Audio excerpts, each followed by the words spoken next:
বন্ধুরা, তোমরা সবাই কেমন আছো? আশা করছি তোমরা সবাই খুব ভালো আছো আর সুস্থ আছো।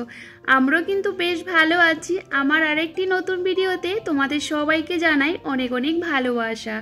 আর এখন ঘড়ির কাঁটাতে সময় হচ্ছে ওই সকাল 5:45 মতন। তবে চলো তোমাদেরকে সাথে নিয়ে কিন্তু ব্লগটা শুরু করে দিয়েছি। আশা করব বেশ ভালো লাগবে। তো ব্লগের সঙ্গে থাকো আর ব্লগটা দেখতে থাকো।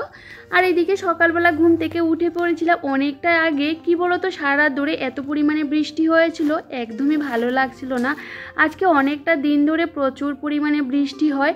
আর কালকে সারা রাত ধরে বৃষ্টি হয়েছিল। আর চারপাশটা না জলে পুরো, কি বলবো, পুরো জল হয়ে গেছে। আর ভালো লাগছিল না। তো সকালবেলা উঠে দেখি এই জায়গাটার মধ্যে এত কাদা হয়ে গেছে। তো টবগুলো যেহেতু সামনে রাখি, তো জায়গাগুলো না একটু পরিষ্কার করে দিয়ে আর টবটাও কিন্তু ভালো করে মুছে দিয়েছি। তো দেখো এখন কিন্তু সুন্দর করে জায়গাতেও রেখে দিচ্ছিলাম। আর বাইরের যে টুকিটাকি কাজগুলো আছে সেগুলো কিন্তু করে নিয়েছি। আর এদিকে দেখো বারান্দাটার মধ্যে এত বালি, কারণ খোলা বারান্দা, বৃষ্টির জলও এসে পড়ে। তো ওটাকে না ভাবলাম যে ওরা যেহেতু ঘুমাচ্ছে আর ছেলেও যখন বেরোবে না, একটু আগে ওটাকে ধুয়ে এরকম করে ঝাড়ু দিয়ে একটু ঝাড় দিয়ে দিই। তাহলে কি বলতো, ও উঠতে উঠতে না এটা শুকিয়ে যাবে। না হলে ওর পায়ে কিন্তু আবার ধুলো বালু লাগবে, সেগুলো কিন্তু ঘরেও চলে যাবে। এদিকে দেখো সুন্দর করে কিন্তু পরিষ্কার করে চলে আসলাম ঘরে। আর কি বলতো, এই জানালাগুলো না সকালবেলা আর খুলিনি, যেহেতু না বর্ষাকাল। আর একটু সকাল সকাল খুললে কি বলতো, মশাগুলো না ভিতরে ঢুকে যায়, সেই জন্য না একদমই সকাল সকাল খুলতে চাই না। তো এখন না খুলে দিয়েছি। আর কি বলতো, আজকে অনেক দিন ধরে না মানি প্ল্যান্ট গাছগুলো না জলটা চেঞ্জ করিনি, দেখি জলটা কীরকম হয়ে গেছে। তো সেই জন্য ভাবলাম যে এগুলো একটু চেঞ্জ করে দিই। আর যেহেতু বৃষ্টির জল আছে, ওই বৃষ্টির জলটার মধ্যেই রাখবো। আমি না ওই খাবারের জলটার মধ্যেই রাখি, কারণ আমাদের বাড়ি যেগুলো জলগুলো ইউজ করি সেগুলো না নোনা জল আর কি। কারণ নোনা জলের মধ্যে তো রাখলে গাছগুলো নষ্টও হয়ে যাবে। তো সেই জন্য দেখো এখানে বৃষ্টির জল নেব। তো ভাবলাম যে কোটোগুলোকে ভালো করে পরিষ্কার করে নিই। আর জানো তো বন্ধুরা, তেমন একটা না গ্রো হচ্ছে না এই গাছগুলো। মাটিতে যেগুলো লাগিয়েছে না, এগুলো মানে বেশ বড় হয়েছিল আর অনেক পাতাও বেরিয়েছে। তো যাই হোক, এগুলো কিন্তু এভাবে রাখলে কিন্তু বেশ ভালো লাগে। তো এগুলোকে সুন্দরভাবে কিন্তু আমি একটু অর্গানাইজ করে রাখি, আর দেখতেও কিন্তু বেশ ভালো লাগে। আর দেখো এগুলো কিন্তু সুন্দর করে কোটোর মধ্যে নিয়ে নিয়েছি। আর কোটোগুলোও না দেখতে বেশ ভালো লাগে। তো এভাবে কিন্তু আমি রেখে দিই একটা ওয়াল হ্যাঙ্গিংয়ে, আর বেশ ভালো লাগে। আর এদিকে দেখো টিভি ক্যাবিনেটে দুটোর পাশে দুটোই রেখে দিই। আর এদিকে না এই কাজগুলো করতে করতে কিন্তু বর আর পাপা উঠে পড়েছিল ঘুম থেকে। তো ওর পাপাকে বলেছি ওকে একটু প্রেস করিয়ে দাও। তো ওরা গেছে প্রেস হতে। তো আমি ভাবলাম যে না, ঘরটাকেও একটু গুছিয়ে নিই। আর এদিকে দেখো এই জায়গাটাও কিন্তু সুন্দর করে গুছিয়ে নিয়েছিলাম। তারপরে না ছেলেকে খাইয়ে দিয়েছিলাম। তো তোমার তো দাদাভাই গেছে বাজারে, ও বলেছে যে বাজার থেকে এসে কিন্তু সকালবেলা টিফিনটা খাবে। ও বললো যে একটু সকাল সকালই বেরিয়ে পড়ি, আর পরে যদি বৃষ্টি বেশি হয় তাহলে যেতে অসুবিধা হবে। আজকে অনেক দিন ধরে না আমাদের কোনো সবজিপাতি কিছুই নিয়ে আসছিল না। আমি ওকে না করলাম, এত বৃষ্টি হচ্ছিল না, বাড়ি থেকে বেরোনো যাচ্ছিল না। আর বাড়ির সামনে এত জল জমে গেছে, ওকে বলছি না যেতে হবে না করে আজকে না 2-3 দিন আমি কাটিয়ে দিয়েছিলাম। আজকে তো গেছে ও বাজারে, তো বাজার থেকে আসলে ভাবলাম একসাথেই টিফিনটা করব। তো সে কারণে ভাবলাম যে ঘরটাকে আগে গুছিয়ে নিই। আর আমি সবসময় কিন্তু ঘরটাকে কিন্তু ঘুম থেকে ওঠার পর কিন্তু সাথে সাথে গুছিয়ে নেওয়ার চেষ্টা করি। ও যেহেতু একটু বাজারে গেছে, তো বাজার থেকে আস্তে আস্তে ভাবলাম যে এই কাজগুলো করে নিই। আর এদিকে কিন্তু ছেলেকেও দেখতে হয়, কারণ ছেলেকে নিয়ে কাজগুলো করতে তো অনেকটাই দেরি হয়। আর আমাদের বাড়ি থেকে কিন্তু বাজারটা অনেকটাই কাছে। তো ও যাবে বলছে, বেশিক্ষণ লাগবে না, চলে আসবে। তো সেই জন্য এদিকে ঘরটাও গুছিয়ে নিচ্ছিলাম। আর ও তো ভীষণ পরিমাণে দুষ্টুমি করছিল। এই কাজটা করতে না বেশ খানিকটা সময় আমার লেগে গেছে। আর এদিকে না জানালাগুলোও খুলে দিচ্ছিলাম। একটু জানালাগুলো না খুললেও না ভালো লাগে না, যে পজিটিভ এনার্জিটাও কাজ করে না। আর জানালা দরজা যদি বন্ধ থাকে না, একদমই কীরকম জানি ঘরটরগুলো একটা গোমট হয়ে থাকে, একদমই ভালো লাগে না। আর এদিকে দেখো কাজগুলো করে নিচ্ছিলাম। আর কি বলো তো, সত্যি কথা বলতে বন্ধুরা, একমাত্র বুদ্ধি ও আর পরিশ্রমের দ্বারা কিন্তু সংসারের শ্রীলক্ষ্মীটা বজায় রাখা সম্ভব। আর আমি সবসময় চেষ্টা করি আমার বাড়িঘরটাকে একদম পরিষ্কার রাখতে। আর পরিষ্কার রাখলে কিন্তু মনটাও ভীষণ ভালো লাগে। আর সেরকমভাবে আমি কাজগুলো করার চেষ্টাও করি। আর অনেকে বলে কি বলো তো, মেয়েরা বাড়িতে থাকি কি করে, একটা সংসারে একটা মেয়ে না থাকলে সংসারটা পুরোটাই অচল হয়ে যায়। মেয়েরা চাইলে কিন্তু অনেক কিছু করতে পারে, একটা সংসার গড়তেও পারে, আবার চাইলে কিন্তু ভাঙতেও পারে। আমরা কিন্তু অনেক রকমই অনেক কিছুই করতে পারি। আর কি বলতো, সংসারের জন্য পরিশ্রম না করলে আমরা কোনোদিনও উন্নত করতে পারবো না। পরিশ্রম করে যাও, ফল তো একদিন পাবো না। তো সবসময় না একটু চেষ্টা করি, একটু পরিশ্রম করি, যদি বাড়িঘরটা ঠিকঠাক করতে পারি তাহলে তো আমারই ভালো, তাই না? তো সবসময় এই কাজগুলো করার চেষ্টা করি। আর পরিশ্রম করব নিজের সংসারের জন্য। আর নিজের সংসারটাকে যদি ভালোভাবে গুছিয়ে রাখতে জানি তাহলে তো পরিশ্রম করতে হবে। যেহেতু একার সংসার, সব কিছু নিজে হাতেই করি। আর কিভাবে কি করলে আমাদের ভালো হবে সেটাই সবসময় করার চেষ্টা করি। আর এদিকে দেখো, এদিকে অনেকটাই কাজ এগিয়ে গেছে। আর তোমাদের দাদাভাই কিন্তু বাজার থেকেও চলে আসলো। আর আমার কিন্তু ঘরটা ক্লিনিং ডাস্টিংয়ের কাজটা এখনও অনেকটাই বাকি। ও বললাম যে ছেলেকে নিয়ে কাজগুলো করতে ভীষণই দুষ্টুমি করছিল। ও ল্যাপটপের না যে চার্জারটা নিয়ে এত পরিমাণে দুষ্টুমি করছিল, তো কাজগুলো করতে না আমার দেরি হয়ে যাচ্ছিল।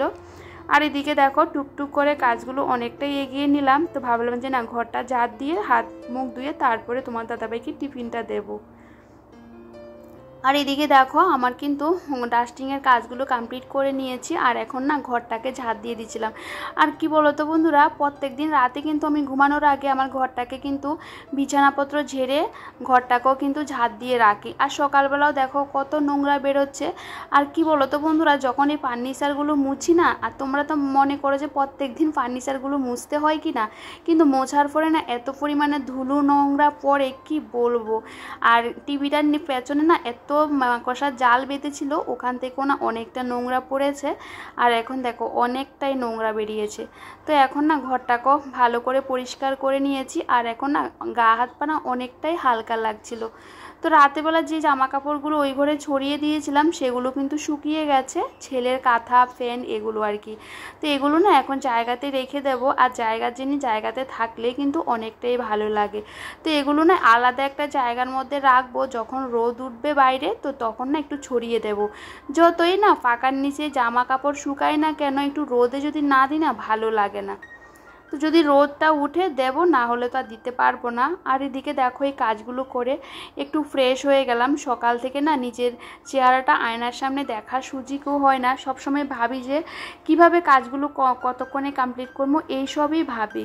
আর এদিকে দেখো ওই কাজগুলো করে চলে আসলাম রান্নাঘরে। তোমার দাদাভাই না আনারস নিয়ে আসলো আর সবজিপাতিও নিয়ে আসলো। তো আজকে ভাবলাম যে আর টিফিন বানাবো না, এমনি না অনেকটা দেরি হয়ে গেছে। তো সেই জন্য ভাবলাম যে না, আজকে আনারসে সকালবেলা খাবো। কারণ কি বলতো, সকালবেলা খালি পেটে না আনারসটা খেলে না অনেকটাই উপকারে হয়। আর এই বছর না এখনও আনারস খাওয়া হয়নি। তো দেখো এখন আনারসগুলো কেটে নেব, একটাই কাটবো, যেহেতু ওকে খাওয়াবো না, আমি আর আমার বর খাবো, তো সেহেতু না একটাই কাটবো। আর এদিকে সবজিগুলো কিন্তু সবজি ঝুড়ির মধ্যে রেখে দিয়েছিলাম। আর বেশি একটা জিনিস আনতে না করেছিলাম, ভাবলাম যে বেশি কিছু আনতে হবে না, অল্প অল্প করেই নিয়ে আসো। তো ও যেগুলো নিয়ে আসলো সেগুলো কিন্তু এখন ঝুড়ির মধ্যে রেখে দিচ্ছিলাম। আর এদিকে ছেলেও কিন্তু দুষ্টুমি করছিল। তো ওর সাথে খেলা করতে করতে কাজগুলো করতে করতে না আমার অনেকটাই দেরি হয়। তো এভাবে কিন্তু কাজগুলো করতে হয়, কারণ ছোট বাচ্চা থাকলে ওকেও কিন্তু সময় দিতে হয়, সংসারের কাজগুলো করতে হয়। আর ও না ভীষণ পরিমাণে দুষ্টুমি করে। তো এদিকে না তোমার দাদাভাইকে বলেছে যদি তাল পাও তাল নিয়ে আসো। আর তালগুলো এত পরিমাণে নরম, 3টে তাল, 3টা না এত নরম, এগুলো কিন্তু আজকেই নিতে হবে। তো দেখো সব কিছু কিন্তু গুছিয়ে এভাবে রেখে দিয়েছি। তো সকালবেলা ভাবলাম যে আজকে আনারসে খেয়ে নিই। আনারস খেলে তো অনেকটাই উপকার খালি পেটে। আর কি বলো তো বন্ধুরা, আমাদের বাপের বাড়িতে না মানে আমার বাপের বাড়িতে আনারস গাছ আছে। তো আমরা সবসময় সকালবেলা কিন্তু আনারস প্রায় সময়ই খেতাম, তখন আমার ভালো লাগতো না। আর এখন কিন্তু বেশ ভালো লাগে। এই দেখো কেটে নিয়েছি দুজনের জন্য। আর এখন কিন্তু দুজনে বসে এটা খেয়ে নেব। আর কালকে রাতে কিন্তু ভেবেছিলাম যে ফ্রিজটা আজকে পরিষ্কার করব, সেহেতু না সকালবেলা ঘুম থেকে উঠে ফ্রিজটা করে দিয়েছিলাম বন্ধ। আর দেখো অনেকটা পরিমাণে বরফটা গলে গেছে, পুরো ফ্রিজটা এত পরিমাণে বরফে জমাট হয়ে গেছে। তো এটা ভাবলাম যে না পরিষ্কার করব, সেই জন্য এটাকে পুরো বন্ধ করে নিয়েছি। আর এদিকে রান্নার জন্য সব কেটে নিয়েছিলাম। আর কি বলতো, আজকে কি রান্না করব, কাঁচকলা দিয়ে আলু দিয়ে মাছ দিয়ে করব। আর কাঁচকলা যে খোসাগুলো ছিল আর সেগুলো দিয়ে যে পটল কয়েকটা কেটে নিয়েছি ওটা দিয়ে কিন্তু একটা বাটা করে নেব। আর এদিকে মাছের ডিমের বড়া করব। এটাই শুধু আজকে রান্না করব। আর ভাবলাম যে মাছের ডিমের বড়াগুলো কলার তরকারির মধ্যে দিয়ে দেবো আর 2 পিস মাছও দিয়ে দেবো।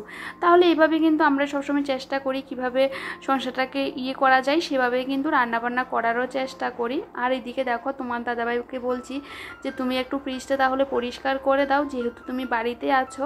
তো ওই দিকে ফ্রিজটা পরিষ্কার করছিল আর এদিকে কিন্তু আমি রান্নাটাও করে নিয়েছিলাম ঝটাপট করে।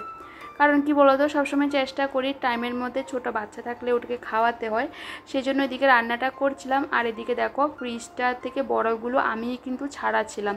তোমাদের দাদাভাই না বসে বসে বসে আসে যে কখন বরফগুলো গলবে। তো আমি একটা ছুরি দিয়ে যখন এভাবে দিয়েছি না, মানে অটোমেটিক আলগা হয়ে গেছে। আর নিচে দেখতে পাচ্ছ বরফ পুরো জমাট বেঁধে আছে। তো ওকে কিন্তু আমিও গিয়ে গিয়ে একটু হেল্প করছি আর এদিকে রান্নাও করছি। আর এদিকে দেখো আমার কিন্তু রান্নাটা অনেকটাই এগিয়ে গেছে।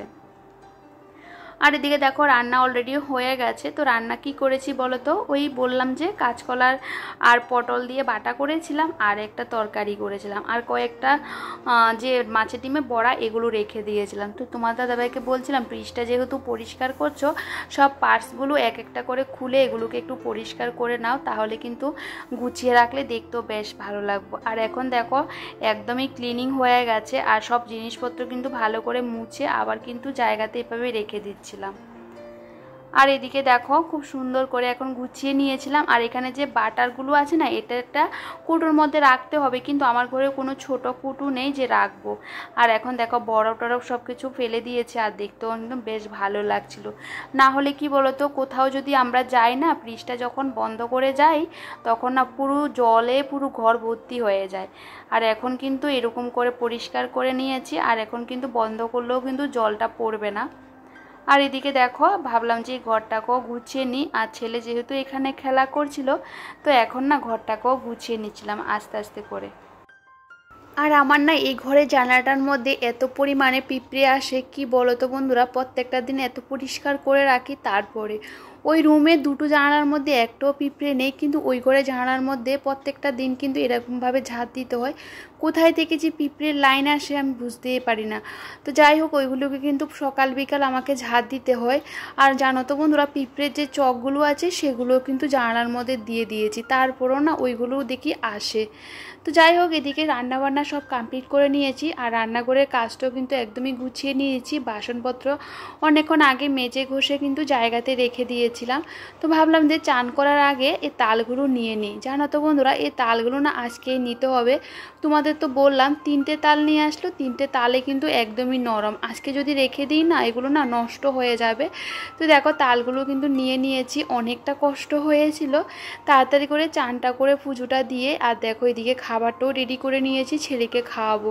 আর এখন না প্রায় 1:45 মতো বেজে গেছে, ঝটাপট করে কিন্তু ওকে খাইয়ে দিয়েছিলাম। আর এখন কিন্তু বেশ খানিকটা পর, আর এখন কিন্তু ওই 5টা মতো বাজে। তো ভাবলাম যে একটু তালের বড়া বানাবো, সেজন্য একটু তাল মেখে নিয়েছিলাম বড়ার জন্য। আর এখন দেখো তালের বড়া করে নিচ্ছিলাম। আর আজকে কিন্তু এই বছর প্রথম তালের বড়া করছি। আমার বেশ ভালো লাগে তালের বড়া খেতে, তোমার দাদাভাইও পছন্দ করে আর আমার ছেলেও কিন্তু বেশ পছন্দ করে। তো আজকে না বেশি একটা বানাইনি, অল্প করে কিন্তু এরকম কয়েকটাই বানিয়েছি। আর আমরা কিন্তু সবাই কিন্তু খুব ভালোভাবে খেয়েছিলাম, আর এগুলো কিন্তু বেশ সুন্দর খেতে হয়েছে। তবে চলো বন্ধুরা, আজকে ব্লগটা এখানেই শেষ করছি। সবাই খুব ভালো থেকো।